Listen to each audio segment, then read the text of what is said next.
यह वीडियो जरा गौर से सुनिएगा।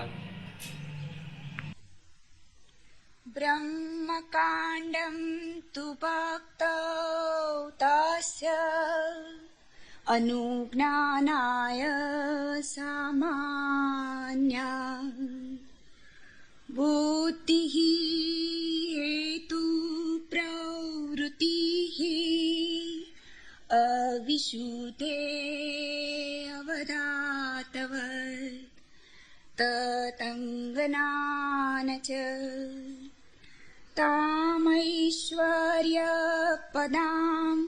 काश्यपरत्वा आत्मा एका परां बादरायण।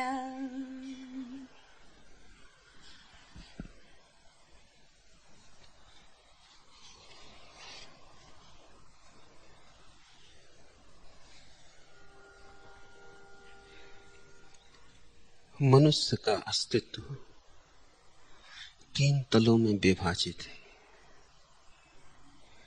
शरीर, बुद्धि, हृदय, या दूसरी तरह से कहें तो कर्म, विचार और भाव।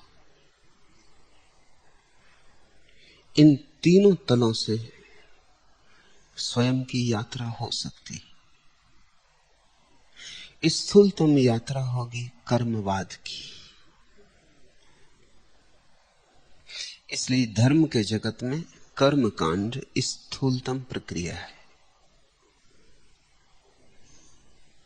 दूसरा द्वार होगा ज्ञान का, विचार का, चिंतन मनन। दूसरा द्वार पहले से ज्यादा सूक्ष्म।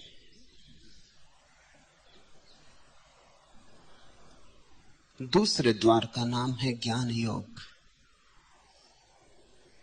तीसरा द्वार सूक्ष्माति सूक्ष्म है, भाव का, प्रीति का, प्रार्थना का। उस तीसरे द्वार का नाम भक्ति योग है। कर्म से भी लोग पहुंचते, लेकिन बड़ी लंबी यात्रा है। ज्ञान से भी लोग पहुंचते, पर यात्रा संक्षिप्त नहीं, बहुत सीढ़ियां पार करनी पड़ती। पहले से कम, लेकिन तीसरे की दृष्टि में बहुत ज्यादा। भक्ति छलांग, सीढ़ियां भी नहीं, दूरी भी नहीं। भक्ति एक क्षण में घट सकती, भक्ति तत्क्षण घट सकती। भक्ति केवल भाव की बात है। इधर भाव उधर रूपांतरण। कर्म में तो कुछ करना होगा, विचार में कुछ सोचना होगा। भक्ति में न सोचना है न करना है, होना है। इसलिए भक्ति को सर्वश्रेष्ठ कहा है। आज के सूत्रों में इसी की चर्चा है। सांडिल्य कहते हैं, ब्रह्म कांडम तु भक्तौ तस्य अनुज्ञानाय सामान्यात्। भक्ति के प्रतिपादन के लिए ब्रह्म विषय के उत्तर कांड से ज्ञान कांड की सामान्यता दिखाई गई। सांडिल्य कहते हैं, वेदों में पहले क्रिया कांड है, कर्मवाद है। फिर दूसरे चरण में ब्रह्म ज्ञान की बात है, ज्ञानवाद है। और फिर अंतिम चरण में ईश्वर की चर्चा है, भक्ति और भाव की बात है। जैसे वृक्ष है तो कर्म, फिर फूल लगे तो ज्ञान, और फिर सुवास उड़ी तो भक्ति। सुवास अंत में है।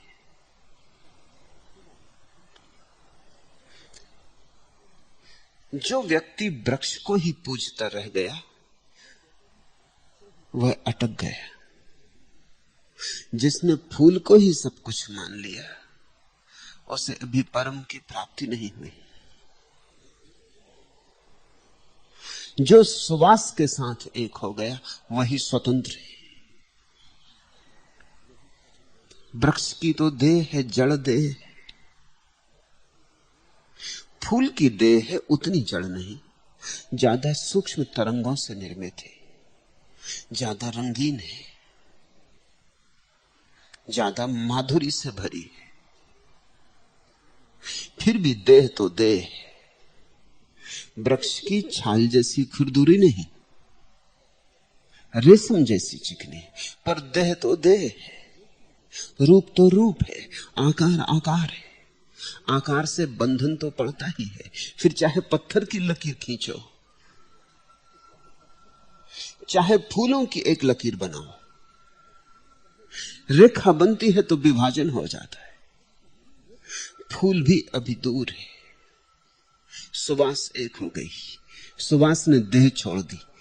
सुवास से मेरा प्रयोजन है स्थूलता समग्र रूप से विनष्ट हो गई।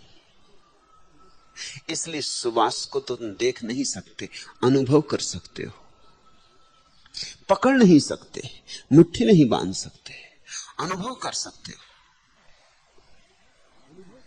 सुवास आकाश के साथ एक हो गई, ऐसी भक्ति है। भक्ति आत्यंतिक क्रांति है।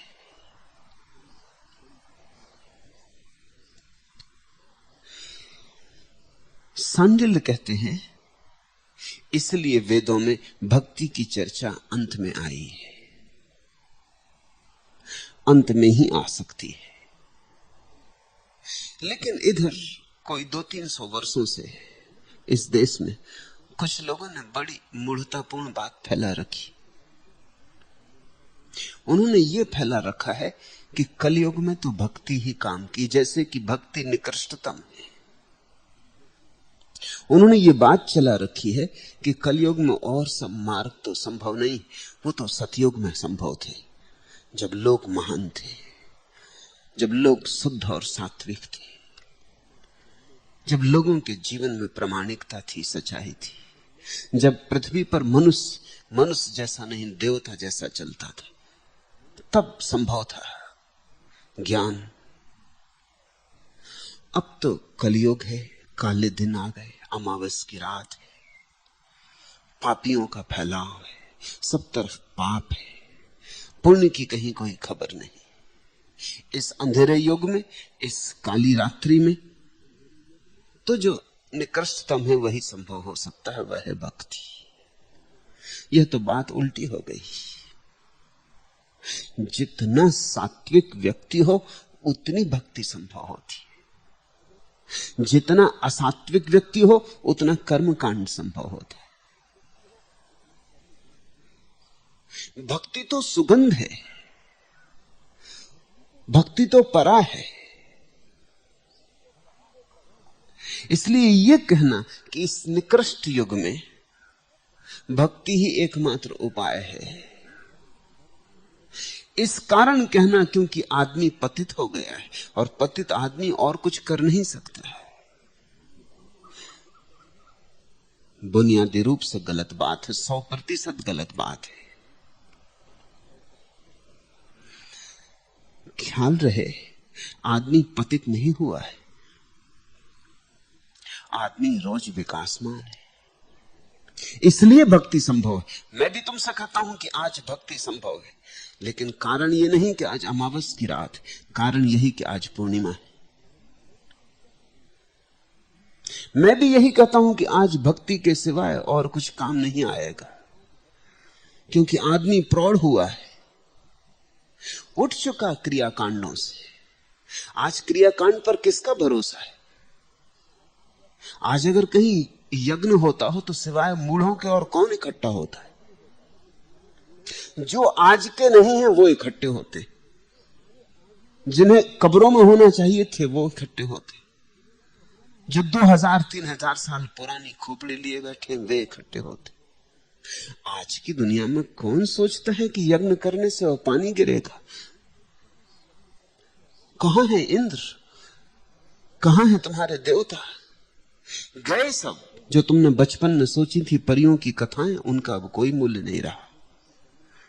वो बचपन के हिस्से थे, बच्चों की कहानियां थी। बच्चों को कहानियां बतानी हो तो भूत प्रेत और परी और अप्सराएं और स्वर्ग और देवी देवता, इनकी बात करनी पड़ती, तो ही बच्चे उत्सुक होते। बच्चे यथार्थ में उत्सुक नहीं होते, बच्चे सपनों में उत्सुक होते, बच्चे सपनों में जीते। अभी बच्चों के जीवन में सपने और यथार्थ का कोई भेद पैदा नहीं होता। तुमने अक्सर देखा होगा, छोटा बच्चा सुबह नींद से उठता है और रोने लगता है। अब मां परेशान होती है कि किस लिए, अभी तो कुछ हुआ भी नहीं। एकदम नींद खुलते ही से रोने लगता। वो कहता मेरा खिलौना कहां? उसने सपने में एक खिलौना देखा था, वो अपना खिलौना मांग रहा है। अभी सपने में और सत्य में फर्क नहीं है। अभी धुंधली है चेतना, अभी बुद्धि जागृत नहीं है। मैं तुमसे यह कहना चाहता हूं कि आज भक्ति ही काम आएगी, क्योंकि आदमी प्रौढ़ हुआ है, आदमी की चेतना ज्यादा सजग हुई है। दुनिया में जो अधर्म दिखाई पड़ता है वो इसलिए नहीं कि आदमी पतित हो गया है, बल्कि इसलिए कि धर्म के पुराने ढंग आदमी के काम के नहीं रह गए और तुम उन्हीं ढंगों को थोपे चले जाते हो। जैसे कि कोई जवान हो गया है, तुम उसे बचपन का पजामा पहना रहे हो, वो फेंकता है पजामा, वो भागता है कि ये तुम क्या कर रहे हो। पजामे के खिलाफ नहीं है वो, लेकिन जरा उसकी तरफ भी तो देखो। अब वो छोटा बच्चा नहीं रहा। अब तुम ये जो छोटा पजामा उसे पहना रहे हो, तुम उसकी मखौल उड़वाओगे, तुम बाजार में उसकी हंसी करवाओगे। उसके योग पजामा चाहिए। आज का मनुष्य अधार्मिक नहीं है। सच तो यह है कि आज का मनुष्य जितना धार्मिक हो सकता है, उतना कभी और किसी समय का मनुष्य नहीं हो सकता था। लेकिन पुराना धर्म काम ना आएगा, बचकानी बातें काम ना आएंगी। अब धर्म को भी प्रौढ़ होना पड़ेगा। कसूर उनका है जो धर्म को प्रौढ़ नहीं होने दे रहे हैं। आदमी तो धार्मिक होने को उत्सुक है, लेकिन उसके योग्य धर्म चाहिए। आदमी ने समझो कि कार बना ली और तुम बैलगाड़ी लिए उसके द्वार पर खड़े हो और तुम कहते हो बैलगाड़ी में बैठो। क्या तुम्हारी यात्रा में उत्सुकता नहीं रही? क्या तीर्थ यात्रा को ना चलोगे? और अगर वो आदमी तुम्हारी बैलगाड़ी में नहीं बैठता तो तुम कहते हो अब कोई तीर्थ यात्रा पर जाने को उत्सुक नहीं। तीर्थ यात्रा पर लोग अब भी जाना चाहते हैं। कौन नहीं जाना चाहता? सारा जीवन तीर्थ यात्रा है। परमात्मा को लोग आज भी खोज रहे हैं। ऐसा कोई मनुष्य नहीं जो परमात्मा को न खोज रहा हो। लेकिन अब रास्ते ढंग बदले। बैलगाड़ी पर कोई सवार नहीं होना चाहता। और तीर्थ यात्रा का मतलब अब कुंभ जाना नहीं हो सकता। अब तो कुंभ का गहरा अर्थ खोजना होगा। कुंभ शब्द जानते हैं कहां से बना? घड़े से बना। कुंभ कहते हैं घड़े को, पूरे भरे घड़े को कुंभ कहते हैं। अब कोई कुंभ के मेले पर नहीं जाना चाहता है। अब तो अपने भीतर के सूने घड़े को भरना चाहता है, कुंभ बनाना चाहता है। अब तो लबालब भीतर भरना चाहता है। अब बाहर की गंगा यमुना और सरस्वतियों में उलझने का कोई रस नहीं है किसी को। अब तो चाहता है कि भीतर, और ये तीन ही भीतर की नदियां हैं, कर्म, ज्ञान, भक्ति। तुमने देखा प्रयाग में जाते हो, दो नदियां दिखाई पड़ती, यमुना और गंगा। सरस्वती अदृश्य है। ऐसी ही भक्ति है। कर्मकांड दिखाई पड़ता है। कोई आदमी बैठा है, हवन बनाए, अग्नि में आहुति डालता हुआ शोरगुल मचा रहा है, दिखता है। कोई आदमी बड़े सोच विचार में पड़ा है, माथे पे पड़े बल तो कम से कम दिखाई पड़ते। तुमने रोदिन का प्रसिद्ध मूर्ति का चित्र देखा होगा। विचारक अपनी डुड्ढी से हाथ लगाए, आंख बंद किए, सिर पे बल डाले, रोदिन का विचारक बैठा है। सोच विचार सिर पे बल ले आता है, चिंता ले आता है। चिंता और चिंतन में बहुत फर्क थोड़ी है, एक ही शब्द से बने हैं। जहां चिंतन है वहां चिंता है। लेकिन भक्त को कहां पहचानोगे? भक्त की दशा है बड़ी गहन है। भक्त तो भाव है, इसलिए भक्ति को सरस्वती कहा है। वह दिखाई नहीं पड़ती, सुवास, फूल तक दिखाई पड़ती है बात, सुवास में अदृश्य हो जाती। ऐसी भक्ति है। आज भी आदमी परमात्मा को खोजना चाहता है, ज्यादा खोजना चाहता है जितना पहले खोजना चाहता था, और ठीक कारणों से खोजना चाहता है। पुराने लोगों ने गलत कारणों से खोजा था। पुराने आदमी के कारण गलत ही हो सकते थे। बीमारी थी इसलिए खोजा था, क्योंकि औषधि नहीं मिलती थी। आज हमने औषधियां बहुत खोज ली, अब हम परमात्मा को चिकित्सक की तरह नहीं खोजते, जरूरत नहीं, चिकित्सक हमने पैदा कर लिए। आदमी परमात्मा को खोजता था, वर्षा करो, धूप पड़ रही, खेत सूखे जा रहे। अब वैज्ञानिक देशों में वर्षा आदमी के हाथ में हो गई। हम जहां चाहेंगे वहां करवा लेंगे, जब चाहेंगे तब करवा लेंगे। अब इंद्र को कष्ट देने की कोई जरूरत नहीं। आदमी प्रार्थना करता था, मेरी उम्र बड़ी करो, मैं खूब जीऊं। आज उम्र आदमी के हाथ में। जो बातें आदमी परमात्मा से मांगता था वो आदमी के हाथ में आ गई। लेकिन परमात्मा से उम्र मांगनी, वैभव मांगना, संपदा मांगनी, स्वास्थ्य मांगना, गलत कारण से परमात्मा की तरफ जाना। परमात्मा की तरफ तो वही जाता है जो सिर्फ परमात्मा को मांगता है। परमात्मा के अतिरिक्त कुछ भी मांगा तो उसका मतलब है तुम परमात्मा का उपयोग कर रहे हो, परमात्मा में तुम्हारा रस नहीं है। परमात्मा के द्वारा तुम्हें धन मिल सकता है तो चलो परमात्मा की पूजा प्रार्थना कर लेते हो। यह खुशामद से ज्यादा नहीं, ये स्तुति है। ये आकस्मिक नहीं है कि इस देश में इतने खुशामदी हैं। ये देश सदियों से खुशामद करता रहा, भगवान की खुशामद करता रहा, राजा महाराजाओं की खुशामद करता रहा। अब वो दो कौड़ी के राजनीतिकों की खुशामद कर रहा। खुशामद की आदत पड़ गई। वो कहीं भी थाल सजाए तैयार है स्वागत करने को। वो किसी के भी चरणों में गिरने को राजी है, नाक रगड़ने को राजी है।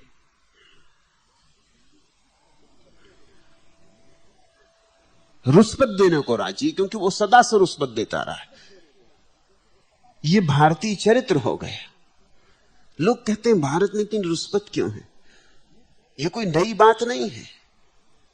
तुम जब जाते हो हनुमान जी के मंदिर में और कहते हो लड़के को पास करवा देना तो नारियल चढ़ाऊंगा, तुम क्या समझते हो क्या दे रहे हो? 5 आने का नारियल, वो भी तुम सड़ा गला बाजार से खरीद के लाओगे, सस्ते से सस्ता। तुम हनुमान जी को रुस्पत दे रहे हो।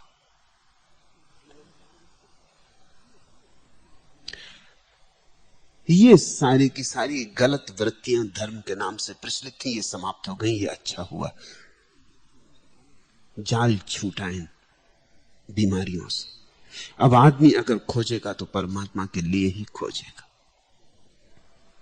इसलिए मैं कहता हूं, जब समाज समृद्ध होता है तो परमात्मा की सच्ची तलाश शुरू होती, क्योंकि समृद्ध आदमी के पास वह सब है जिसको लोग अतीत में परमात्मा से मांगते रहे थे।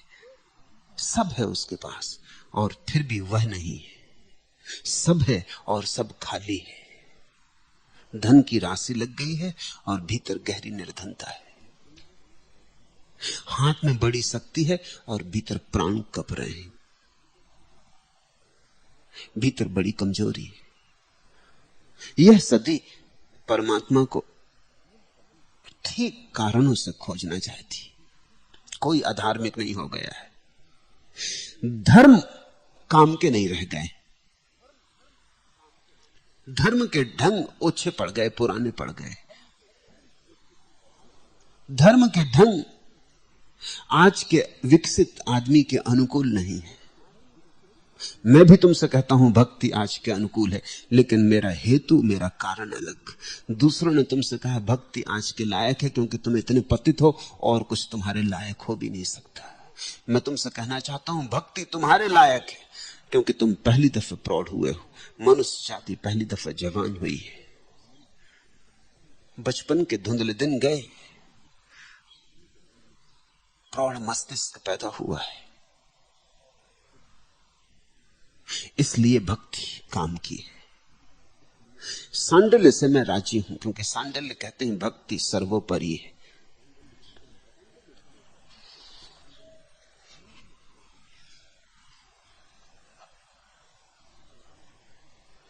बुद्धि हेतु प्रवृत्ति अविशुद्धे अवधातवत।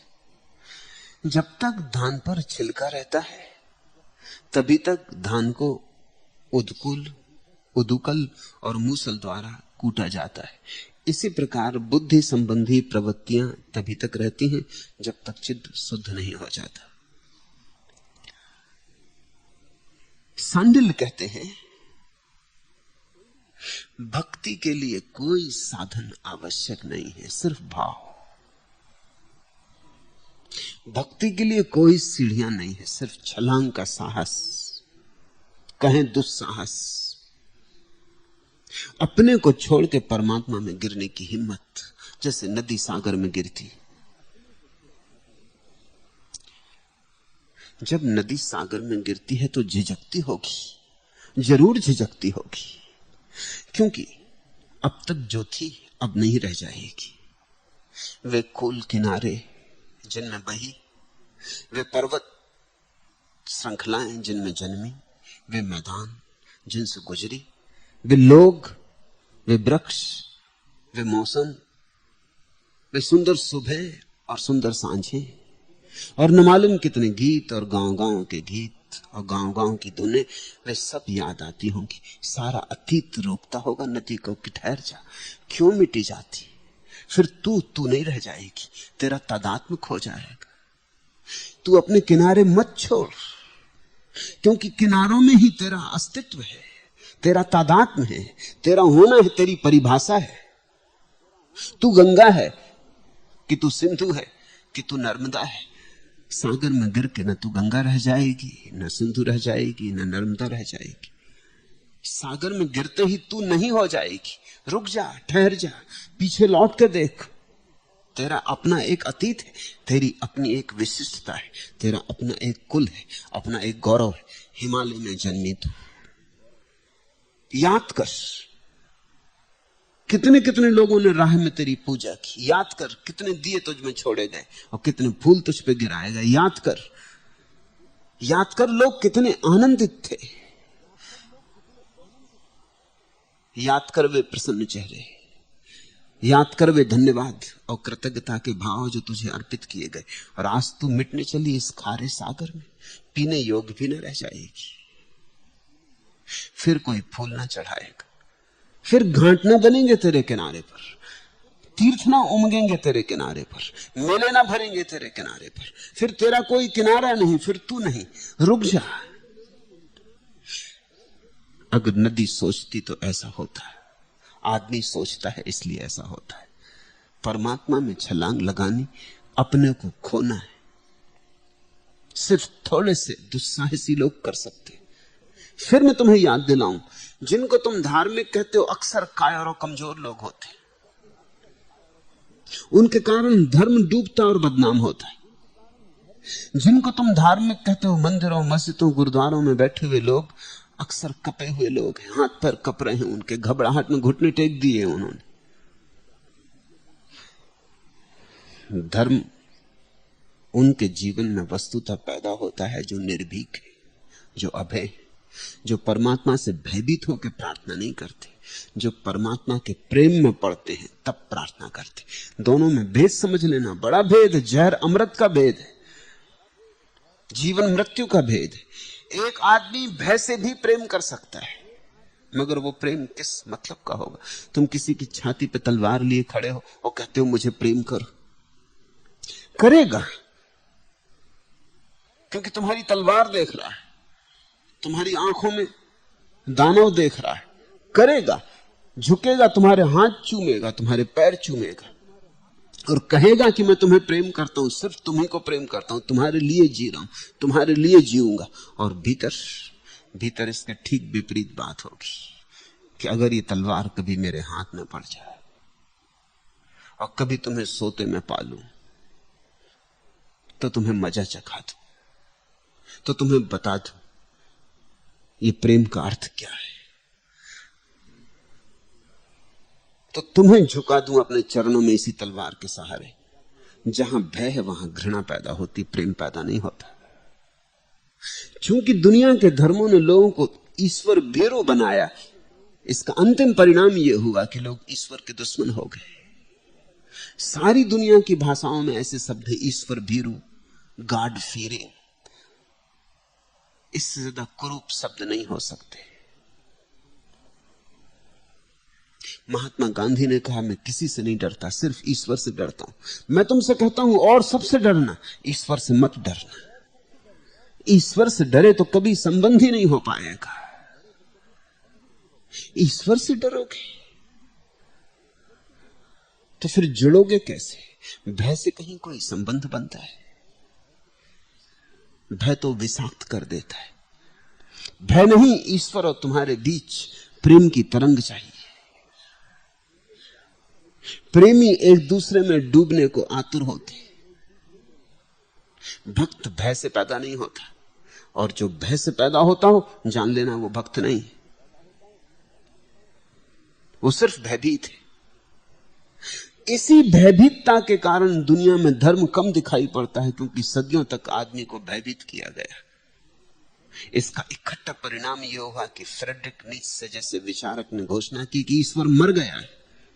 और इतना ही नहीं कि उसने ये कहा ईश्वर मर गया है, उसने ये भी कहा कि और ठीक से समझ लो कि कैसे मरा। हमने उसे मारा है, हमने उसकी हत्या की, करनी ही पड़ी, क्योंकि उसकी छाती पर, हमारी छाती पर उसका बोझ भारी हो गया था। नीत्शे ने कहा, God is dead and now man is free. ईश्वर खत्म हुआ और अब आदमी स्वतंत्र है, झंझट मिटी। अब तुम मुक्त हो, अब तुम मुक्त भाव से जियो। अब किसी मंदिर और मस्जिद में जाके प्रार्थना करने की, घुटने टेकने की जरूरत नहीं। ये नीत्शे का वचन कहां से आया? ये उन पादरी, पुरोहितों, पंडितों के कारण आए, जिन्होंने सदियों सदियों तक तुम्हें सिखाया है ईश्वर से डरो, घबराओ। और घबराने के लिए कितने कितने आयोजन किए, नर्क बनाया, नर्क की बड़ी बेहूदी कल्पनाएं बनाई कि तुम्हें सड़ाया जाएगा। स्वभावतः आदमी के मन में ईश्वर के प्रति प्रेम की जगह घृणा का भाव पैदा होता रहा। ऊपर ऊपर पूजा चलती रही, भीतर भीतर घाव बड़ा होता रहा, मवाद इकट्ठी होती रही। आखिर हर चीज की एक सीमा होती। इस प्रौढ़ सदी ने आके ईश्वर को इंकार कर दिया। तुलसीदास ने कहा, भय बिन होए न प्रीति। इससे ज्यादा गलत बात कभी किसी आदमी ने नहीं कही। कहते हैं भय के बिना प्रीति नहीं होती, तो तुलसीदास को प्रीति नहीं हुई फिर, क्योंकि भय से तो प्रीति होती ही नहीं। तुमने कभी किसी को प्रेम किया है भय के कारण? तुम बदला लेना चाहते हो। छोटा बच्चा स्कूल जाता है, शिक्षक को नमस्कार भी करता है, जयराम जी भी करता है, भय के कारण। वो शिक्षक के हाथ में जो छड़ी देखता है। लेकिन तुमने देखा ये छोटा बच्चा भी बदला लेता है। जब शिक्षक तख्ते पे कुछ लिखता होता है, पीठ इसकी तरफ होती, तब वो मुंह बिचका देता। छोटा बच्चा भी बदला ले लेता है, वो भी कुछ शरारत कर देता है, मौका पाके स्याही छिड़क देता है, या उसकी कुर्सी पे कांटे रख जाता है। वो क्या कर रहा है? वो इतना ही कर रहा है कि आखिर मैं भी आदमी हूं, छोटा ही सही, मगर ये बैग तो मुझे मत दिखाओ। और इस घबराहट में मुझसे अगर तुमने नमस्कार ली तो मैं नमस्कार का बदला लूंगा। इसलिए छोटे बच्चे अपने शिक्षकों की मजाक उड़ाते हुए बाहर मिलेंगे। वो सिर्फ बदला है, वो सिर्फ संतुलन है। छोटे से छोटे बच्चे बाहर बैठ के क्या बात करते, स्कूल से छूटते ही क्या बात करते? शिक्षकों की मजाक उड़ाते। क्यों? नहीं तो उनके ऊपर बड़ी गिलानी का भाव हो जाएगा कि हम में इतनी भी सामर्थ्य नहीं कि हम थोड़ा बदला लें। अपमान करना चाहते हैं शिक्षक का, वो सम्मान नहीं, क्योंकि शिक्षक जबरदस्ती सम्मान करवा रहा है। पुरानी बाइबल में ईश्वर कहता है कि मैं खतरनाक ईश्वर हूं, मैं बहुत क्रोधी ईश्वर हूं, अगर तुमने मेरी न सुनी तो तुम्हें नष्ट कर दूंगा। ये जिन पंडितों पुरोहितों ने कहलवाया, उन्हीं ने नीत्शे का वचन बन सके एक दिन इसकी आयोजना की। तुम जरा लौट के देखो धर्म के इतिहास में, तो तुम पाओगे सबसे पहले जो ईश्वर आया वो घबराने वाला ईश्वर था, डराने वाला ईश्वर था। फिर जब आदमी थोड़ा प्रौढ़ हुआ तो हमने ईश्वर की शक्ल बदली, क्योंकि वो घबराने वाला ईश्वर कुरूप मालूम होने लगा। मूसा का ईश्वर कहता है कि मैं बहुत खतरनाक हूं, मैं बहुत ईर्ष्यालु हूं, अगर मेरी नहीं मानी, अगर मेरी आज्ञा का उल्लंघन किया तो तुम्हें जला डालूंगा, नष्ट कर दूंगा, नरकों में सड़ाऊंगा। जीसस का ईश्वर कहता है मैं प्रेम हूं। मूसा और ईसा के बीच क्रांति हो गई। धर्म थोड़ा प्रौढ़ हुआ, 2-2,500 साल का फासला हो गया। बुद्ध ने तो ईश्वर को समाप्ति कर दिया, विदा कर दिया। बुद्ध ने कहा ईश्वर की मौजूदगी से ही भय पैदा होता है। इतना बड़ा है कि आदमी डरता है और सिकुड़ जाता है। डरने और सिकुड़ने के कारण प्रार्थना पैदा नहीं होती। ईश्वर को विदा ही कर दो। प्रेम करने वाला ईश्वर भी आखिर रहेगा तो, और हमसे विराट, महाशक्तिशाली, सर्वज्ञाता, झंझट रहेगी उसकी मौजूदगी में। वो कितना ही कहे मैं तुम्हें प्रेम करता हूं, लेकिन वो इतना बड़ा है और हम इतने छोटे। बुद्ध ने कहा इसे जाने दो, प्रार्थना काफी है, ध्यान काफी है, ईश्वर की कोई जरूरत नहीं। जहां प्रार्थना है वहां परमात्मा का अनुभव आ ही जाएगा। ये धर्म ने और भी ऊंची उड़ान ली। ये धर्म का विकास है। जैसे जैसे भय हमने छोड़ा वैसे वैसे हम धार्मिक होने में सफल हुए।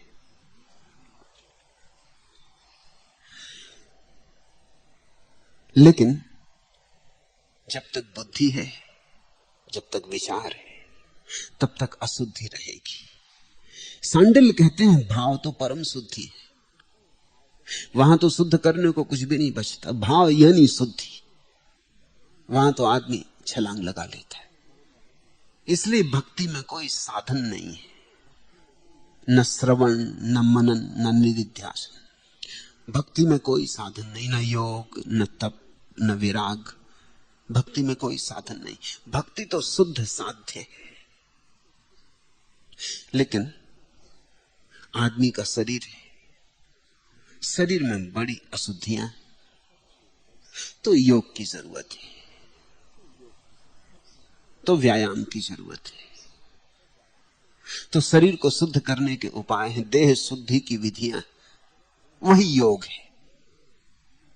फिर कुछ लोग ऐसे पागल हैं कि उसी में लगे रह जाते हैं, वो देह शुद्धि ही करते रहते हैं जिंदगी भर। वो भूल ही जाते हैं कि देह शुद्धि किस लिए कर रहे थे।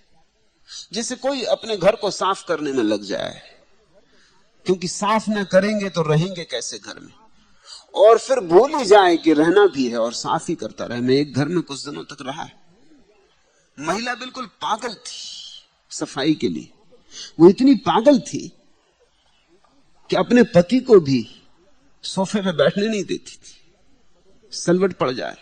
बच्चों को कमरों में घुसने नहीं देती थी। घर बड़ा था लेकिन सफाई के कारण सबको रहना पड़ता था एक कोने में, घर के एक कमरे में ही। बाकी तो सब साफ सुथरा रहता, दर्पण की तरह चमकता रहता। कुछ दिन मैं घर में मेहमान था। मैंने उस महिला से पूछा कि घर तो मुझे तेरा पसंद आया, मगर ये घर म्यूजियम है, ये रहने योग्य नहीं, क्योंकि यहां सब डरे हुए। तेरा पति डरा, तेरे बच्चे डरे कि कहीं किसी चीज में कुछ खरोंच ना लग जाए। कोई चलता फिरता नहीं ठीक से, हिलता डुलता नहीं ठीक से, तूने सबको घबरा रखा है। कोई कचरा भीतर न ले आए। तो सब इस तरह रह रहे हैं जैसे किसी दूसरे के घर में रह रहे हैं और चोर की तरह रह रहे हैं। ये सफाई किस लिए? आदमी सफाई करता है कि वहां रहेगा तो थोड़ी गंदगी होगी, तो फिर सफाई। मगर सिर्फ सफाई ही करते रहो और रहना भूल जाओ। ऐसे बहुत योगी तुम्हें इस देश में मिलेंगे जो दिन रात आसन, व्यायाम, उपवास करने में लगे और ये भूल ही गए कि ये सिर्फ घर की सफाई। इसमें रहोगे कब, रहोगे कैसे? इससे कुछ ऊपर जाते हैं वे लोग जो बुद्धि की सफाई में लगते, मगर वह भी सफाई है। उसी की सफाई में जीवन मत गंवा देना। बहुत लोग विचारक खो के ही नष्ट हो जाते। विचार से कभी कुछ मिलता नहीं, कोई निष्पत्ति नहीं आती हाथ में। विचार थोथी यात्रा है, शब्द ही शब्द है वहां। रोटी शब्द से पेट तो नहीं भरता, कितना ही सोचो रोटी शब्द पर तो भी पेट नहीं भरता। एक रूखी सूखी रोटी भी बेहतर है। तुम्हारे कितने ही सुंदर विचार हो रोटी के संबंध में, उनसे एक रूखी सूखी रोटी बेहतर है। और तुम परमात्मा के संबंध में लाख सोचो, उसका कोई मूल्य नहीं। परमात्मा के संबंध में सोचना परमात्मा को जानना नहीं। जानना और सोचना अलग अलग बातें हैं। जानना तो तब होता है जब सोचना रुकता है। जब तक सोचना चलता है तब तक जानना नहीं होता, क्योंकि सोचने वाला आदमी सोचने में उलझा रहता है। जानने की फुर्सत कहां, सुविधा कहां, अवकाश कहां।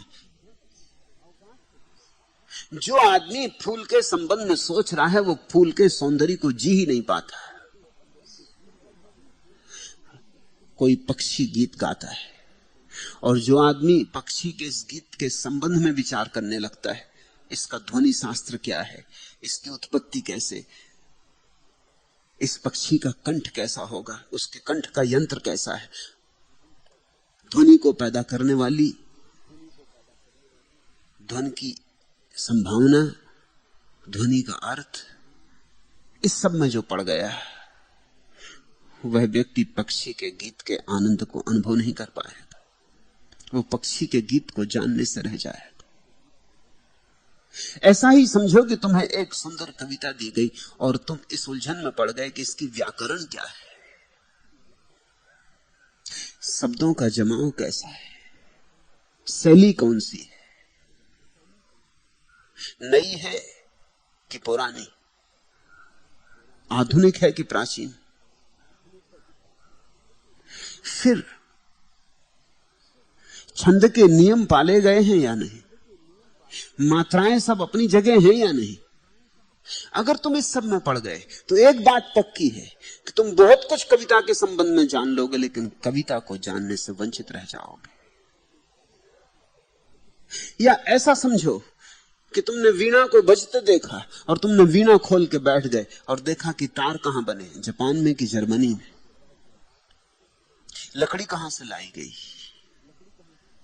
ये यंत्र बना कैसे जिसमें इतना माधुरीपूर्ण संगीत पैदा होता है। तुम वीणा के संबंध में बहुत कुछ जान लोगे, लेकिन संगीत के संबंध में कुछ भी ना जान पाओगे। प्रेम के संबंध में सोचने वाले लोग प्रेम से वंचित रह जाते हैं। ये दुर्भाग्य है, मगर ऐसा है। ईश्वर के संबंध में जो लोग जीवन भर विचार करते हैं वे ईश्वर को जानने से वंचित रह जाते हैं। भक्ति इन सब बातों की तरफ इशारा करती। भक्ति बड़ी क्रांतिकारी दृष्टि है। भक्ति कहती है शरीर की शुद्धि ठीक, अपनी जगह ठीक, लेकिन उसी में उलझ मत जाना, उसका मूल्य बहुत कम है। और विचार की प्रक्रियाएं भी सुंदर, लेकिन उन्हीं में भटक मत जाना, अन्यथा वे महाजंगल सिद्ध होंगी और तुम उन्हीं में भटकते रह जाओगे। पहेलियों पर पहेलियां उठती जाएंगी, तुम कभी उस जंगल के बाहर ना आओगे।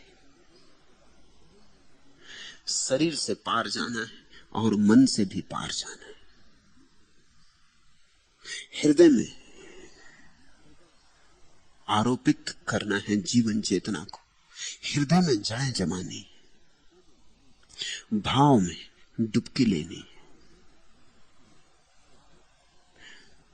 जो भाव तक उठ पाता है वो श्रेष्ठतम है इस जगत में, क्योंकि वही परमात्मा को जान पाता है, जी पाता है, हो पाता है। बुद्धि मलिन है, चंचलता है बहुत, अस्थिरता है बहुत, विचार ही विचार की इतनी तरंगे हैं, जैसे झील पर बहुत तरंगे हों और चांद का प्रतिबिंब ना बने, और बने भी तो ऐसा लगे जैसे चांदी बिखरी है, चांद को चांद की तरह देखना असंभव हो। तो बुद्धि के लिए शुद्ध होने की प्रक्रियाएं वही ध्यान है, वही अवधान है। जो सदियों सदियों में खोजे गए मार्ग हैं, वे बुद्धि को शुद्ध करने के मार्ग हैं। कैसे बुद्धि एकाग्र हो, कैसे बुद्धि निर्विकार हो, कैसे बुद्धि शांत हो, कैसे विचार शांत हो, ये ज्ञान योग का मार्ग है। लेकिन भक्ति योग का पूर्व कदम है। भक्ति योग ये कहती है बुद्धि को छोड़ो उसकी जगह, उसमें उलझो मत। तुम बुद्धि को दरकिनार रख सकते हो और आगे बढ़ जा सकते हो। बुद्धि इतना समय खराब करने योग्य नहीं है, और एक बार उलझे तो बाहर निकलना मुश्किल हो जाएगा। बुद्धि में उठने तो तरंगे, तुम बुद्धि की तरंगों को बिठाने में उतनी चिंता मत करो। तुम बुद्धि पर ज्यादा ध्यान ही मत दो, उपेक्षा करो। उठने तो बुद्धि में तरंगे, तुम तो परमात्मा में सीधी छलांग लगाओ। फर्क समझना, ज्ञानी कहता है जब तक बुद्धि शुद्ध ना होगी तब तक परमात्मा आएगा नहीं। भक्त कहता है जब तक परमात्मा ना आए तब तक बुद्धि शुद्ध कैसे होगी। ज्ञानी कहता है पहले मैं शुद्ध कर लूं बुद्धि को, तभी परमात्मा आ सकता है, क्योंकि वह शुद्ध में ही आएगा। भक्त कहता है उसकी मौजूदगी में ही शुद्धि फलित होती है, उसके बिना कोई शुद्धि नहीं। उसके बिना कौन शुद्ध करेगा? तुम ही करोगे ना, तुम ही अशुद्ध हो। तुम कैसे शुद्ध करोगे? कौन शुद्ध कर रहा है? बुद्धि ही बुद्धि को शुद्ध कर रही, बुद्धि ही शुद्धि के उपाय खोज रही। वही बुद्धि जो अशुद्ध है, अशुद्ध बुद्धि से शुद्धि के उपाय खोजे जा रहे हैं, वे सब उपाय अशुद्ध होंगे। इसमें एक बड़ी भ्रमणा हो जाएगी।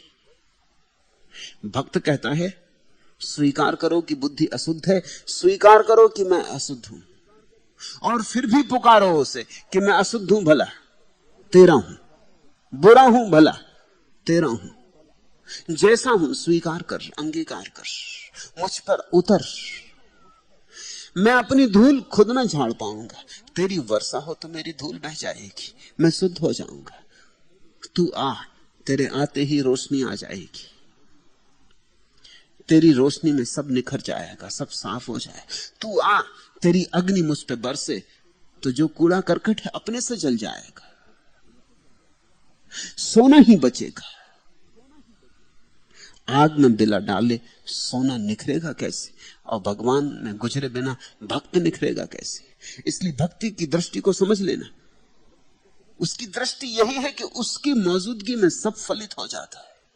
हम उसे बुला लें तो सब हो जाएगा। हमारे किए कुछ भी नहीं हो सकता है। हमारे किए पर हमारे हाथ की छाप होगी। हमारे हाथ गंदे हैं, हमारे किए पर हमारे विचार का अंकन होगा। हमारे विचार गंदे, हम तो जो भी करेंगे उसमें गंदगी आ जाएगी। हम गंदे, हमारा अहंकार गंदा है। ये मैं भाव तो गंदगी का मूल है। तो भक्त कहता है ये हमारे बस की बात नहीं। हम अवश्य, हम असहाय, हम रो सकते, हम पुकार सकते, हम विफल हो सकते, आना तुझे पड़ेगा। और परमात्मा आता है। परमात्मा की कोई शर्त नहीं कि तुम जब शुद्ध होगे तभी आऊंगा। ये शर्त तुम्हारे अहंकार ने ही लगा रखी, ये शर्त तुम्हारे ही अहंकार की। ये ऐसा ही जैसे बच्चा मलमूत्र कर लिया है और अपने झूले में मलमूत्र में दबा पड़ा और सोचता है कि जब तक शुद्ध ना हो जाऊं तब तक मां को कैसे बुलाऊं, पहले शुद्ध तो हो लूं। ऐसे में कहीं मां को बुलाना होता है, ऐसे में कहीं मां आएगी। लेकिन ये बच्चा शुद्ध होगा कैसे? ये शुद्ध होने की अगर थोड़ी चेष्टा करेगा तो और गंदगी में दब जाएगा। वो जो गंदगी अभी शायद इतनी फैली भी ना हो, इसकी शुद्ध करने की चेष्टा में और बुरी तरह फैल जाएगी। नहीं, ये बच्चे को इस सब की चिंता नहीं आती। ये रोने लगता है, ये पुकारने लगता है, मां दौड़ी चली आती। भक्ति का सूत्र, मौलिक सूत्र यही है कि तुम्हारी पुकार परमात्मा को ले आती।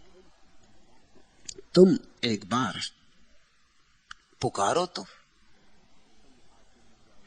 तुम आसन व्यायाम करो, तुम श्रवण मनन निधिध्यासन करो, तुम सब तरह से अपने को शुद्ध करो, फिर बुलाओगे।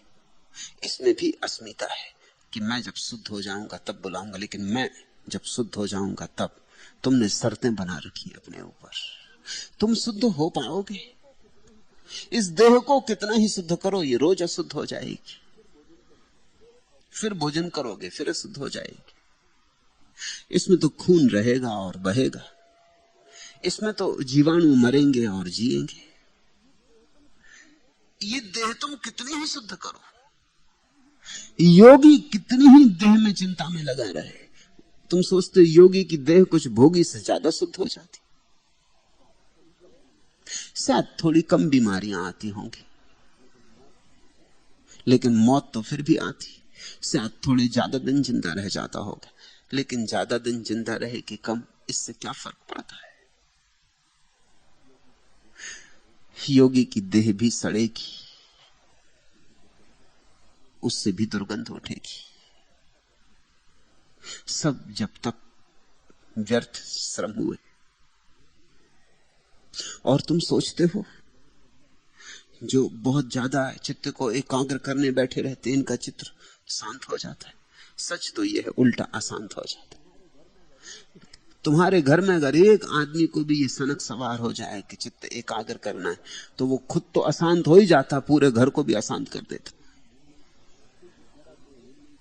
क्योंकि जरा कोई हिल नहीं सकता, लोग बोल नहीं सकते, बच्चे शोरगुल नहीं मचा सकते, पत्नी को बर्तन भी चौके में संभाल के रखने होते हैं, कोई आवाज ना हो जाए, क्योंकि पति देवता ध्यान कर रहे हैं।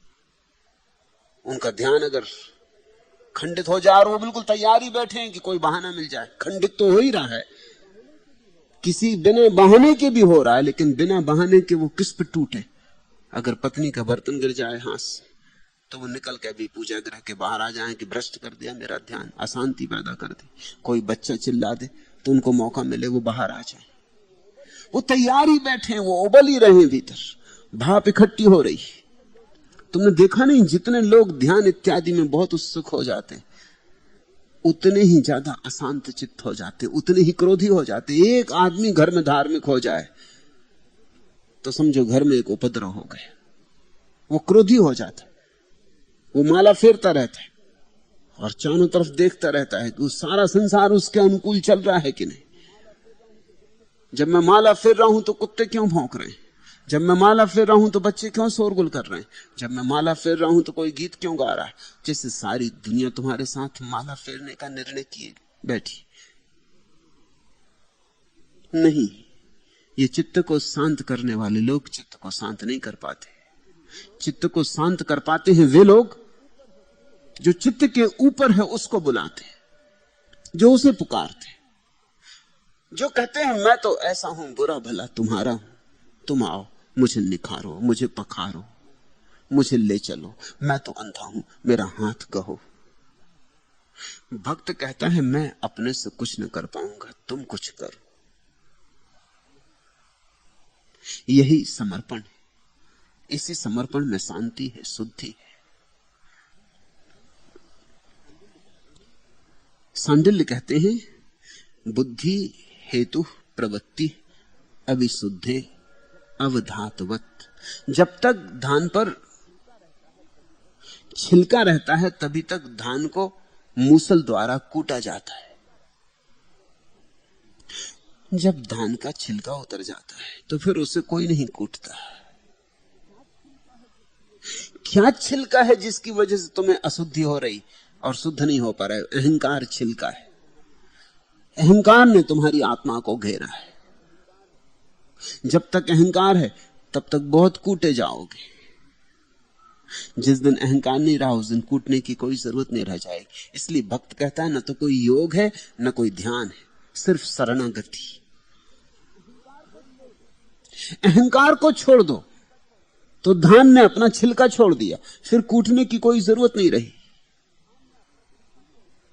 ये जिनको तुम तपस्वी कहते हो, ये क्या कर रहे हैं? ये मूसल से अपने को कूट रहे। तुम्हें इन पे दया भी आती, सम्मान भी आता है कि बेचारे कितना कष्ट उठा रहे हैं। इनका कष्ट देख के तुम इनके चरण छूने भी जाते हो, आदर देने भी जाते हो, मगर ये व्यर्थ कष्ट उठा रहे हैं और इनके कष्ट उठाने से छिलका कटता नहीं। मजा यह है, ये कोई साधारण धान नहीं है कि मूसल से कूटा और छिलका निकल जाए। ये आदमी है। आदमी बड़ी उलझी हुई धान है, जितना कूटो छिलका और चिपकता है। तो तुम अपने त्यागियों में जितना अहंकार पाओगे उतना भोगियों में नहीं होता। जो आदमी शराब घर जाता है रोज, वो विनम्र होता है। विनम्र इसलिए होता है कि अहंकार करने का है ही क्या, हमेशा सिर झुकाए रहता, कहता हां पापी हूं, क्षुद्र हूं, तुच्छ हूं, किसी योग्य नहीं हूं, आपके सामने आंख भी उठाऊं इस योग्य भी नहीं हूं। ये विनम्र होता है। लेकिन जो आदमी रोज मंदिर जाता है, उसकी छाती अकड़ जाती, उसकी रीढ़ एकदम सीधी हो जाती, वो अकड़ के चलता है, वो चारों तरफ देख के चलता है कि देखो मैं मंदिर गया, देखो मैं मंदिर से आ रहा हूं, और तुम सब पापी क्या कर रहे हो। जिसने एक आध दिन उपवास कर लिया, वो दूसरे दिन बाजार में इस तरह घूमता है जैसे उसने कोई संपदा इकट्ठी कर ली। जरा सा किसी ने त्याग कर दिया, कुछ दान दे दिया, कि उसका अहंकार बढ़ा। तुम अपने योगियों को, अपने महात्माओं को जितने अहंकार से भरा हुआ पाओगे, उतने तुम साधारण जनों को ना पाओगे। तुम्हारे साधारण जन ज्यादा धार्मिक हैं। मैं दोनों से परिचित हूं। जिसको तुम साधारण जन कहते हो वो परमात्मा के ज्यादा करीब मालूम पड़ता है। तुम्हारा महात्मा तो भयंकर अहंकार से ग्रस्त है।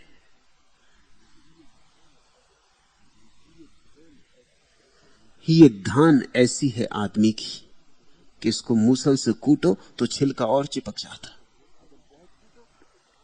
अगर बहुत कूटो तो धान तो समाप्त हो जाती, छिलकी छिलका रह जाता।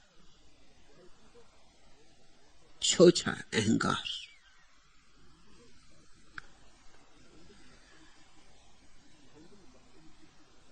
सांडिल कहते हैं इसी प्रकार बुद्धि संबंधी प्रवृत्तियां तभी तक रहती हैं जब तक चित्त शुद्ध नहीं हो पाता। लेकिन चित्त शुद्ध कैसे होगा? शुद्ध कौन करेगा? इसको मैं फिर दोहरा दूं, शुद्ध कौन करेगा? तुम शुद्ध करोगे, तुम ही तो अशुद्ध हो। ये ऐसे ही है जैसे कोई आदमी अपने ही पेट को खोल ले और ऑपरेशन करे। कितना ही बड़ा सर्जन हो, अपना ही पेट नहीं खोलेगा। कितना ही बड़ा, कितना ही कुशल सर्जन हो और हजारों लोगों की अपेंडिक्स निकाली हो, तो भी अपनी अपेंडिक्स नहीं निकालेगा, क्योंकि वो प्रक्रिया तो घातक है। किसी को पुकारना पड़ेगा, और जब पुकारना ही हो तो परमात्मा से छोटे को क्यों पुकारना, छोटे से क्यों राजी होना। उस महाचिकित्सक को बुलाओ,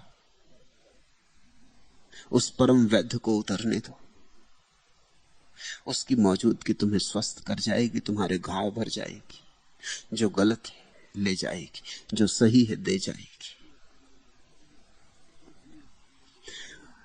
इसलिए सांडिल्य कहते हैं कि भक्त को इन सब बातों में नहीं पड़ने की जरूरत है। त्यागियों को बड़ी हैरानी होती है भक्तों को देखकर, क्योंकि उनको लगता है भक्त तो भोगी जैसे। क्योंकि भक्त नाचता गाता आनंदित रहता है, ये अस्तित्व भगवान से भरा है, इसलिए उल्लसित रहता, उदास नहीं रहता। भक्त उदास नहीं होता, ये उसके स्वास्थ्य का लक्षण है। उसके चेहरे पर मुस्कुराहट होती। ये परमात्मा से भरा हुआ जगत, यहां मुस्कुराओगे नहीं तो कहां मुस्कुराओगे? भक्त उदास नहीं है क्योंकि अपने चेहरे पर चिंता का कोई कारण ही नहीं, सब उस पर छोड़ दिया। वह जाने जो चांद तारे चला रहा है वो मुझे छोटे से आदमी को ना चला पाएगा। भक्त कहता है जो इतने विराट की लीला के पीछे छिपा, वो मुझ छोटे से क्षण भंगुर के पीछे भी चला लेगा। उसके हाथों में मैं सुरक्षित हूं। भक्त आनंदित होता है, प्रफुल्लित होता है, प्रसन्न चित्त होता है। जैसे जैसे भक्ति की गहराई बढ़ती है वैसे वैसे उसका भोग गहन होता है। यहां भोगने को ही है, त्यागने को क्या है? क्योंकि सब तरफ परमात्मा है। जो भी तुमने त्यागा वो परमात्मा को ही त्यागा। जितना तुमने त्यागा उतना परमात्मा तुमने त्यागा। यहां सभी परमात्मा है, कुछ भी त्यागने को नहीं। हर भोग में परमात्मा को खोज लेना, हर भोग में भगवान को खोज लेना। तपस्वी कहता है भोजन करना लेकिन स्वाद मत लेना। भक्त कहता है अन्नम ब्रह्म। भक्त कहता है अन्न तो ब्रह्म है। इतना स्वाद लेना कि अन्न तो भूल ही जाए, भगवान का स्वाद आ जाए। ये बड़ी भिन्न दृष्टियां, ये बड़े महत्वपूर्ण बिंदु हैं। त्यागी भागता है स्त्री से, पुरुष से, डर लगता है उसे। त्यागी सदा डरा हुआ है और जितना भागता है उतना डर बढ़ता है। भक्त तो प्रेम में लवलीन होता है। वो कहता सब भक्ति के ही रूप है। बाप और बेटे के बीच जो घटता है वो भक्ति का ही रूप है, और पति पत्नी के बीच जो घटता है वो भी भक्ति का ही रूप है। गुरु शिष्य के बीच जो घटता है वो भी भक्ति का ही रूप है। परम भक्तियां ये नहीं है, बड़ी धूल मिश्रित भक्तियां हैं, मगर हैं तो भक्तियां ही। कभी कभी किसी क्षण में जिसे तुमने प्रेम किया है उसमें परमात्मा की झलक निश्चित मिलती, नहीं तो प्रेम ही नहीं किया होता। प्रेम ही हम परमात्मा को करते, झलक उसकी कहीं भी मिली हो, झलक ही मिलती है, खो जाती है, फिर अंधेरा घना हो जाता है। इससे क्या फर्क पड़ता है? भक्त कहता है इस तरह प्रेम करना कि जहां तुम्हारा प्रेम हो वहीं से प्रार्थना का अनुभव शुरू हो जाए। पत्नी इस तरह चाही जा सकती है कि पत्नी परमात्मा की मौजूदगी बन जाए। पति इस तरह चाहा जा सकता है, पति के साथ इस तरह की लीनता हो सकती है कि पति के साथ उसका संग प्रार्थना की झलक लाने लगे। मां अपने बेटे को इस भांति चाह सकती है कि हर बेटा कृष्ण बन जाए। भक्त कहता है जीवन को रूपांतरण करना है, त्यागना नहीं। आंख खोलकर ठीक से देखना है, यहां सब तरफ भगवान छिपा है, उसे पुकारना है।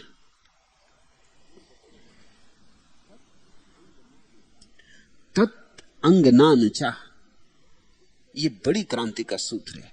उसके अंग समूहों की भी आवश्यकता नहीं है। भक्त को तपश्चर्या, योग इत्यादि के अंग समूहों की कोई आवश्यकता नहीं। तत् अंगनान चाह, कोई योग, कोई विधि विधान, कोई निधि, कोई निषेध, भक्त को कुछ भी जरूरत नहीं। भक्ति काफी है, सीढ़ियां नहीं है भक्ति में। तत् अंगनान चाह, अंग समूहों की आवश्यकता भक्ति को नहीं। योग में अष्टांग है, अंग। बुद्ध ने भी अष्टांगिक मार्ग का है अंग। भक्ति में कोई अंग नहीं, भक्ति समग्र है, पूरी पूरी है। चाहो तो ले लो पूरी, चाहो तो ना लो, टुकड़ों में बटी हुई नहीं। ऐसा नहीं कि थोड़ा लिया फिर थोड़ा लिया फिर थोड़ा लिया। जिसे लेना है उसे पूरा। भक्ति अखंड है, उसमें अंग नहीं है, खंड नहीं है।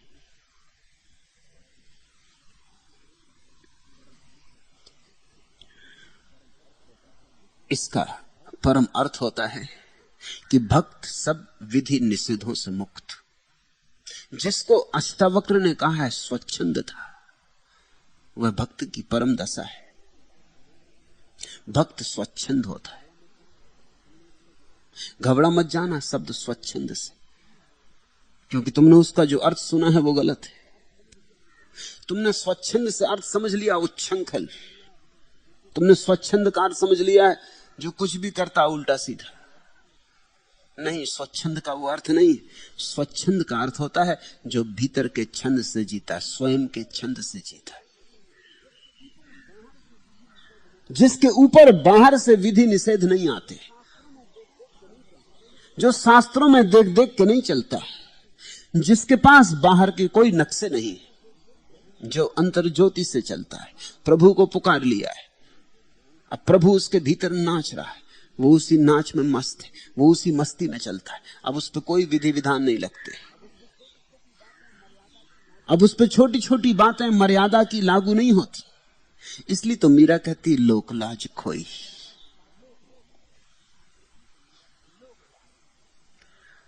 लोक लाज अंधे आदमियों के लिए व्यवस्थाएं, जिसको आंख मिल गई वो लोक लाज की चिंता नहीं करता।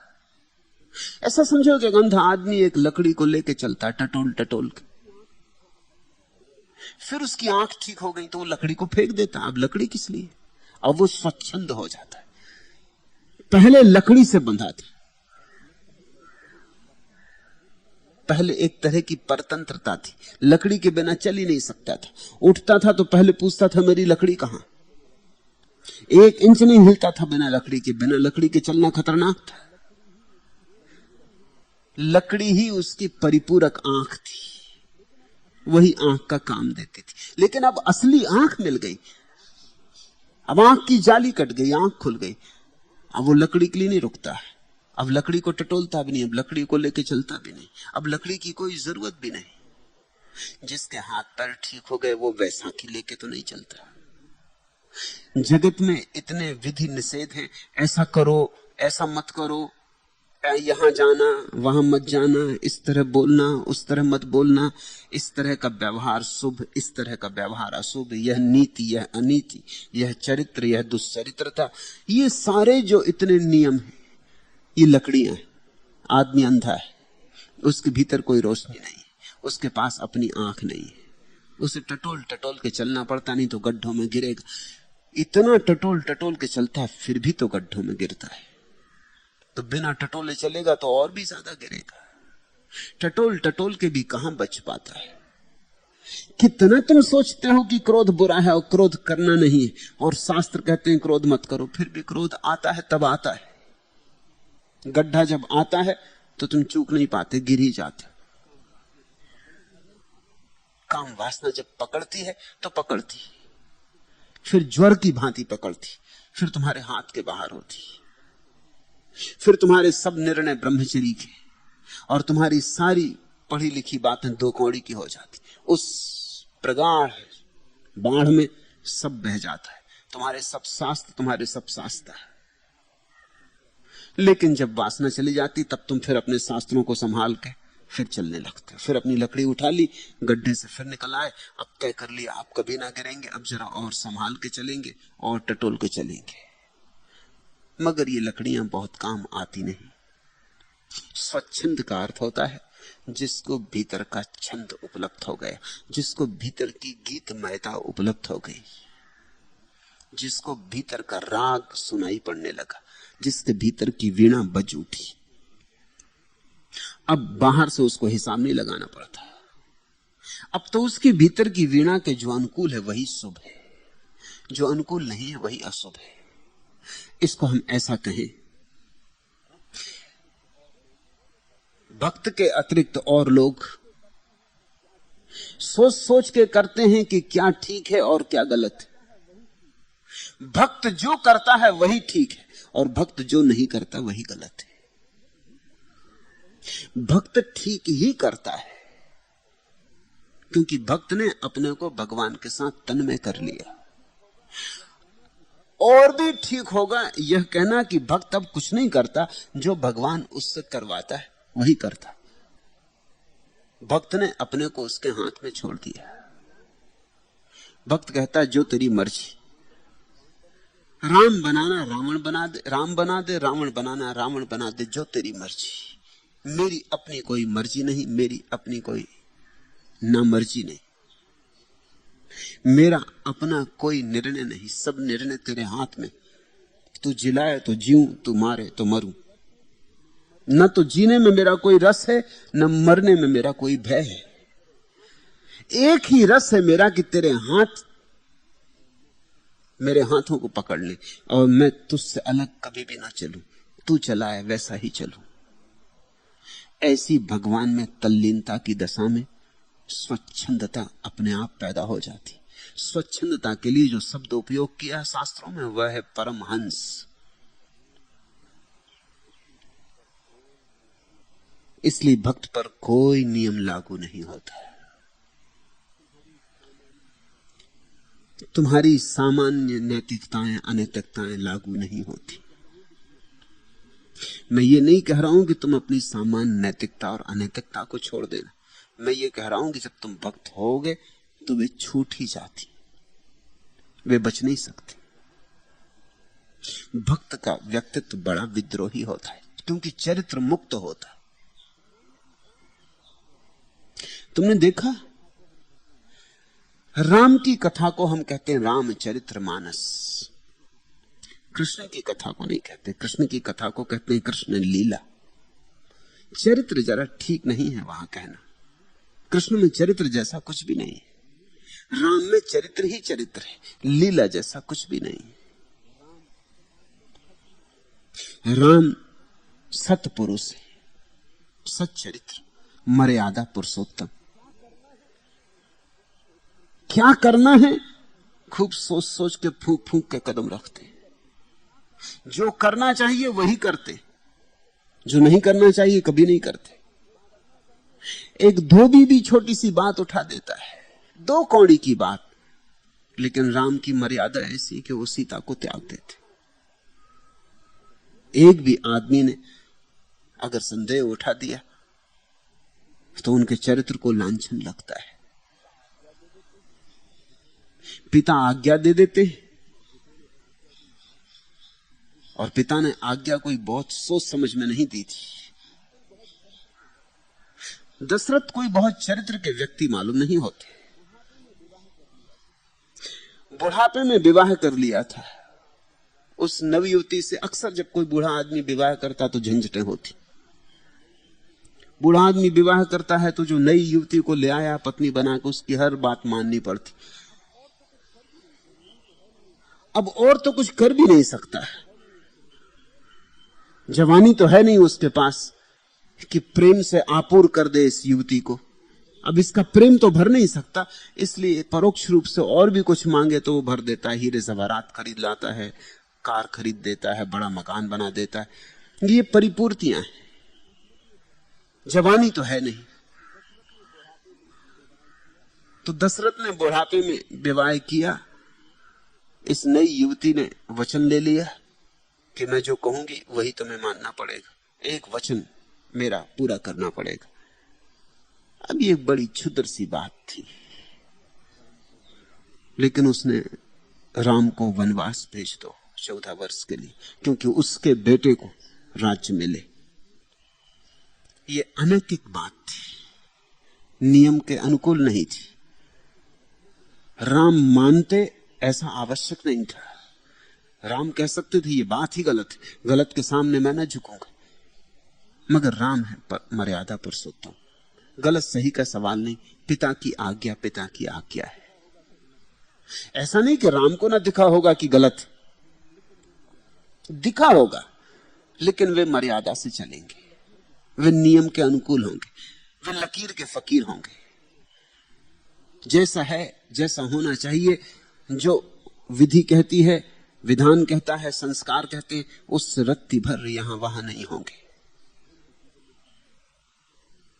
उनके जीवन में चरित्र है, कृष्ण के जीवन में लीला है। लीला का अर्थ होता है कोई नियम नहीं।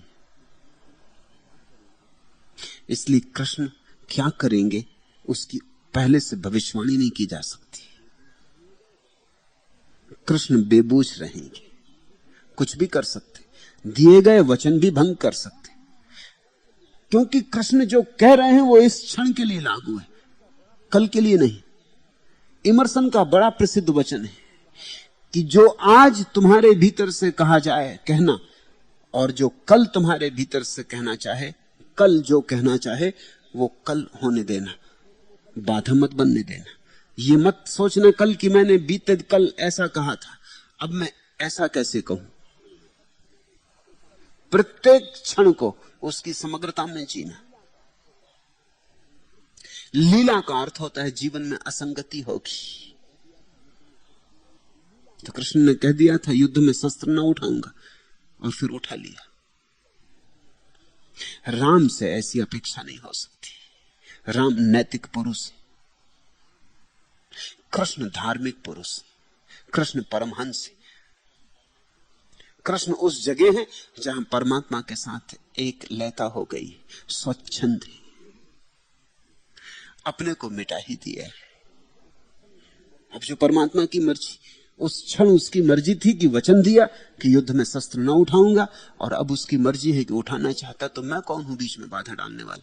मैं कैसे कहूं कि मर्यादा उल्लंघित होती, कि मेरा दिया हुआ वचन खंडित होगा, मेरे अहंकार पर बदनामी आएगी? नहीं, कृष्ण तो बांस की बांसुरी। कल वैसा गीत गाया था, वह कल का गीत था। आज ऐसा गीत गाते हो, यह आज का गीत है। कल के और आज के गीत में संगति होनी चाहिए, इसकी कोई अनिवार्यता नहीं। कल कल था, आज आज है। परमहंस का अर्थ होता है क्षण क्षण जिएगा जो, और जिसके दो क्षणों में संगति हो भी सकती है, ना भी हो।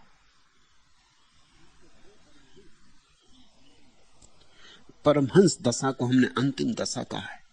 वह भक्ति की स्थिति। तत् अंगनान चाह, भक्ति के कोई अंग नहीं है, और भक्त को किन्हीं अंगों की कोई आवश्यकता नहीं। भक्त भगवान से तन्मय हो जाता है, बस यही भक्ति का सार है, तन्मयता। अब कैसी विधि, कैसा निषेध? ज्ञानी कहता है नेति नेति, यह भी नहीं, यह भी नहीं। भक्त कहता है इति इति, यह भी, यह भी। भक्त समग्र स्वीकार करता है। भक्त नहीं जानता ही नहीं। भक्त अस्तित्व के प्रति एक पूर्ण हां का भाव, स्वीकार, परम स्वीकार। भक्त निषेध नकार जानता ही नहीं। भक्त की भाषा में नहीं शब्द होता ही नहीं। भक्त की भाषा में एक ही शब्द होता है, हां। मैंने सुना एक युवती को उसके प्रेमी ने दूर से तार भेजा कि क्या तुम मुझसे विवाह करने को राजी हो? उस युवती ने जल्दी से जाके पोस्ट ऑफिस में तार का उत्तर दिया। गांव की ग्रामीण युवती। उसने लिखा हां। जिस क्लर्क को तार दिया उसने कहा कि एक ही शब्द लिख रही हो, एक लिखो चाहे 10, दाम बराबर लगते, तुम 10 लिख सकती हो। तो उसने बहुत सोचा और फिर लिखा हां हां हां 9 बार हां। क्लर्क ने गिनती की, उसने कहा एक बार और लिख सकती। उसने कहा लिख तो सकती हूं मगर जरा ज्यादा हो जाए। 9 हां काफी नहीं है। असल में एक ही हां में सब हां समा जाते। 9 लिखो कि 10 लिखो कि 1000 लिखो कि करोड़ लिखो, कोई फर्क नहीं पड़ता। एक ही हां में सब समा जाते। एक ही ना में सारी ना समा जाती, एक ही हां में सारे हां समा जाते। भक्त एक बार हां कह देता है, फिर हां जीता है, फिर ना नहीं उठाता।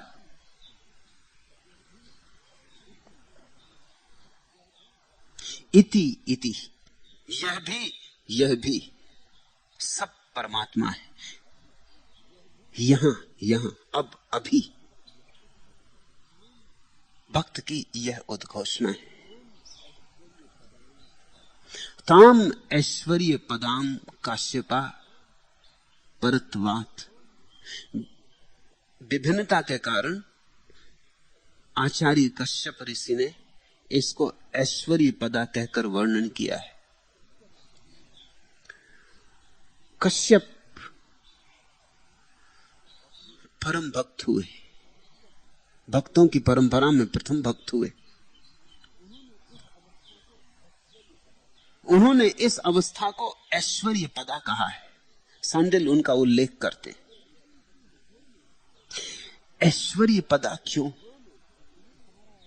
क्योंकि इसी हां में सारा ऐश्वर्य है, क्योंकि इस हां में स्वयं ईश्वर है। तुमने ख्याल किया, ईश्वर और ऐश्वर्य शब्द एक ही शब्द के रूप है। ऐश्वर्य से ही ईश्वर बना है। जिसके साथ जुड़ जाने से ऐश्वर्य मिलता है वह ईश्वर। जिसके साथ न जुड़े तो दरिद्रता बनी रहती, चाहे लाख धन इकट्ठा करो, कितना ही पद, कितना ही धन, सारी पृथ्वी पे साम्राज्य फैला दो, लेकिन जब तक ईश्वर से न जुड़े तब तक दीनता और दरिद्रता बनी रहती, तब तक आदमी भिखारी होता है। तुम्हारे सिकंदर, तुम्हारे नेपोलियन सब भिखारी, भिखारी की तरह ही जीते हैं और भिखारी की तरह ही मरते हैं। उनके भिक्षा पात्र तुमसे बड़े हैं जरूर, बस इतना ही फर्क है। राह के किनारे जो भिखारी भीख मांगता उसका भिक्षा पात्र छोटा है।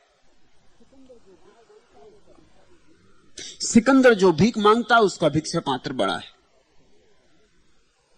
राह के भिखारी का भिक्षा पात्र गरीब है, सिकंदर का भिक्षा पात्र हीरे जवाहरातों से जड़ा है, मगर भिक्षा पात्र है। दोनों मांग रहे हैं और दोनों गरीब है।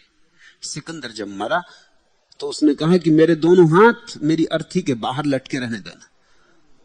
उसके वजीरों ने पूछा क्यों, ऐसा कोई रिवाज नहीं। सिकंदर ने कहा रिवाज हो या ना हो, मेरे हाथ अर्थी के बाहर लटके रहे। लेकिन वजीरों ने पूछा ऐसी बेढंगी चाह का कारण? तो सिकंदर ने कहा मैं चाहता हूं कि लोग जब मेरी अर्थी को उठते देखें तो गौर से देख लें कि मैं भी खाली हाथ लिए जा रहा हूं। खाली हाथ आया, खाली हाथ जा रहा हूं, मेरे हाथ भी भरे नहीं। दौड़ा बहुत, तड़फा बहुत, भिखारी का भिखारी मर रहा हूं। चलो देर सही, लेकिन सिकंदर को समझ तो आई, बहुत देर में आई, मगर थोड़ी समझ की किरण तो आई। ईश्वर के साथ जुड़ के ही ऐश्वर्य है। इसलिए कश्यप ने कहा है ऐश्वर्य पदा, भक्त की परमहंस दशा, उसकी स्वच्छंद दशा। फिर उसमें और ईश्वर में कोई भेद नहीं। फिर भक्त ईश्वर है, क्योंकि भक्त ऐश्वर्य के पद पर प्रतिष्ठित हुआ। सब उसका है, इसलिए ऐश्वर्य पदा। सारा भोग उसका है, सारा सौंदर्य उसका है, सारा रंग, सारे इंद्रधनुष, सारे फूल, सारे आकाश के तारे उसके। ये सारे जगत का वैविध्य उसका है। इसमें से कुछ भी उसने छोड़ा नहीं। त्यागी का ऐश्वर्य इतना बड़ा नहीं हो सकता। उसने बहुत कुछ छोड़ दिया, सिकुड़ गया। त्यागी सिकुड़ जाता, भक्त फैलता है, विस्तीर्ण हो जाता है। ब्रह्म शब्द का अर्थ होता है जो फैलता चला जाए। ब्रह्म का अर्थ होता है विस्तार। भक्त जानता है फैलने की कला, त्यागी सिकुड़ना जानता है। त्यागी कहता है इतना और कैसे छोड़ दूं, इतना और कैसे छोड़ दूं, ये भी कैसे छूट जाए, वो भी कैसे छूट जाए। जिसको तुम संसारी कहते हो वो कहता है ये भी कैसे मिल जाए, वो भी कैसे मिल जाए। त्यागी उसके विपरीत है, शीर्षासन करता हुआ भोगी। वो कहता है ये भी कैसे छूट जाए, वो भी कैसे छूट जाए। भक्त कहता है ना यहां कुछ छोड़ने को है, ना यहां कुछ पकड़ने को है, ये सब हमारा है, हम इसके, हमारे और इसके बीच कोई भेद नहीं है। छोड़ के कहां जाओगे, इकट्ठा करने की क्या जरूरत है, ये तुम्हारा है ही, इसलिए इकट्ठा मत करो। और छोड़ के कहां जाओगे, जहां भी जाओगे ये तुम्हारा ही रहेगा, इसलिए छोड़ के भी मत जाओ। न भोग न त्याग। भक्त कहता है सत्य देखो और ऐश्वर्य से भर जाओ, यह सब तुम्हारा है, तुम इसके हो, यहां तुम अजनबी नहीं हो, यह तुम्हारा घर है। थाम ऐश्वर्य पदाम काश्यपा परत्वात्। इसलिए काश्यप ने कहा कि वह दशा परम ऐश्वर्य की है, ऐश्वर्य पदा है। सीमा में दरिद्रता है, असीमा में ऐश्वर्य है।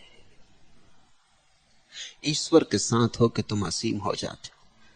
फिर तुम्हें कोई सीमा नहीं बांधती, न नीति की, न धर्म की, न समाज की, न संस्कृति की, न सभ्यता की। ईश्वर के साथ होकर फिर तुम्हें कोई सीमा नहीं बांधती, हिंदू की नहीं, मुसलमान की नहीं, ईसाई की नहीं।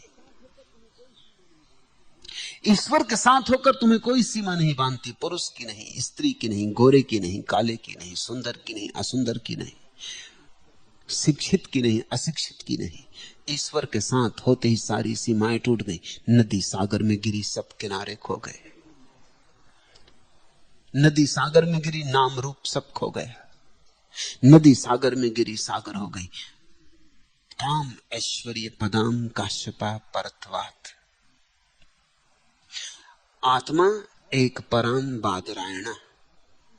और आचार्य बादरायण ने इसी अवस्था को आत्म पर कहा है, आत्म साक्षात्कार की अवस्था कहा है। ये दूसरे महर्षि का उल्लेख करते, दो का किया उल्लेख, क्योंकि दोनों थोड़े प्रतीक रूप हैं। समझे?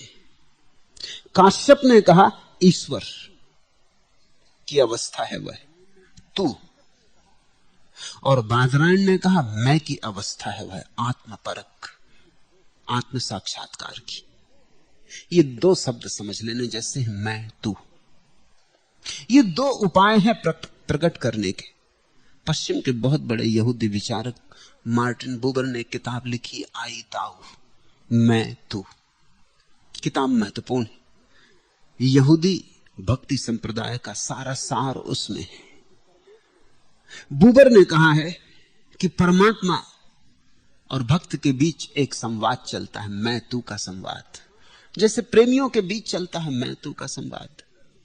मैं अकेला अकेला रहे तो ऊब जाता, तू की जरूरत पड़ती, तू के बिना बेचैनी लगती, तू के बिना खालीपन लगता है, तू के साथ भराव आता है। इसी तरह अकेला कोई मैं ही मैं को जपता रहे तो ध्यान, बुबर कहता है ध्यान में आदमी थोड़ा उदास हो जाएगा, अपने में बंद हो जाएगा, आत्मोन्मुख हो जाएगा, बाहर से संबंध टूट जाएगा। बुबर का कहना है प्रार्थना ज्यादा मूल्यवान, उसमें तू मौजूद रहता है, परमात्मा। प्रार्थना में एक संवाद है, डायलॉग है। काश्यप उसमें से चुनते हैं तू। काश्यप कहते हैं कि मैं तो नहीं हो गया। काश्यप बुबर से आगे जाते। बुबर कहता है मैं और तू दोनों, इसमें द्वंद्व रहेगा, इसमें द्वैत रहेगा, द्वि रहेगी। यहूदी भक्ति का संप्रदाय द्वैत के ऊपर नहीं उठ पाया। काश्यप कहते हैं तू, मैं नहीं, ईश्वर। भक्त मिट गया, बस भगवान बचा। ये अद्वैत की घोषणा हुई। लेकिन जब तक तू है तब तक कहीं छिपे में मैं रहेगा, नहीं तो तू कौन कहेगा। तो ऊपर ऊपर तो अद्वैत की घोषणा हुई, लेकिन भीतर भीतर द्वैत बचा रह गया। भूमि में दब गया, भूमिगत हो गया, अंडरग्राउंड हो गया, मगर बचा रहा। इसके विपरीत बादरायण कहते हैं तू नहीं मैं, अहम ब्रह्मास्मि, या जैसा मंसूर ने कहा अनल हक, मैं हूं ईश्वर, तू नहीं है, मैं ही हूं। यह भी एक उपाय है अद्वैत की घोषणा का, लेकिन इसमें भी भूल वही है। जब तक मैं हूं तब तक तू भी छुपा रहेगा, तू के बिना मैं में कोई अर्थ नहीं होता। लेकिन ये उपाय है अलग अलग ढंग से उस परम अवस्था को प्रकट करने के। एक उपाय मैं तू, यहूदी फकीर हसीद बुबर, तू काश्यप सूफी फकीर जलालुद्दीन रूमी, मैं वेदांत बादरायण मंसूर अनल हक अहम ब्रह्मास्मि। और चौथी संभावना है न मैं न तू, गौतम बुद्ध ज़ैन। ये चार संभावनाएं। और पांचवी संभावना है वह सांडिल्य की स्वयं की। आगे के सूत्र में हम उसकी चर्चा करेंगे। आज इतना ही। अगर यह वीडियो आपको अच्छी लग रही हो तो वीडियो को लाइक और चैनल को सब्सक्राइब करें।